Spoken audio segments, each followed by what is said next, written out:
अस्सलामुअलैकुम दोस्तों, की हाल ने? खुश राजी बाजी हो? कैसे हो? ठीक हो? काफ़ी दिन हो गए ने को वीडियो नहीं पाई यूट्यूब ते। मैं आख्या भी वीडियो पावां।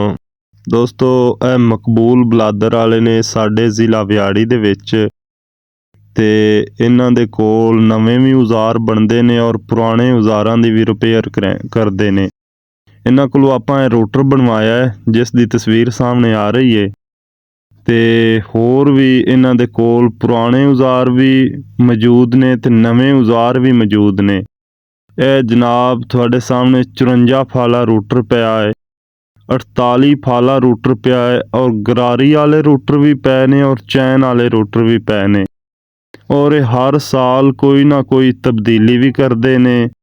ਇਹਨਾਂ ਦੇ ਕੋਲ ਡਬਲ ਬੈਰੰਗ ਡਬਲ ਸੀਲਾਂ ਵਾਲਾ ਵੀ ਰੂਟਾਵੈਟਰ ਮੌਜੂਦ ਹੈ ਔਰ ਇਹਨਾਂ ਦੇ ਕੋਲ ਡਿਸਕਾਂ ਵੀ ਪਈਆਂ ਨੇ ਬਣੀਆਂ ਹੋਈਆਂ, 18 ਤਵੀਆਂ ਵੀ 16 ਤਵੀਆਂ ਵੀ।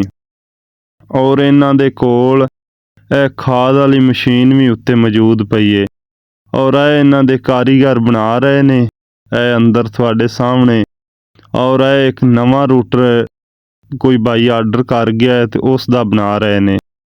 ਸਮਾਨ ਬਹੁਤ ਅੱਛਾ ਲਾਉਂਦੇ ਨੇ, ਮਜ਼ਬੂਤ ਰੂਟਾਵੈਟਰ ਬਣਾਉਂਦੇ ਨੇ, ਬਹੁਤ ਅੱਛਾ ਕੰਮ ਕਰਦੇ ਨੇ ਔਰ ਸਾਡੇ ਜ਼ਿਲ੍ਹਾ ਵਿਹਾੜੀ ਦੇ ਅੰਦਰ ਤੇ ਇਹਨਾਂ ਦਾ ਇੱਕ ਨਾਮ ਹੈ।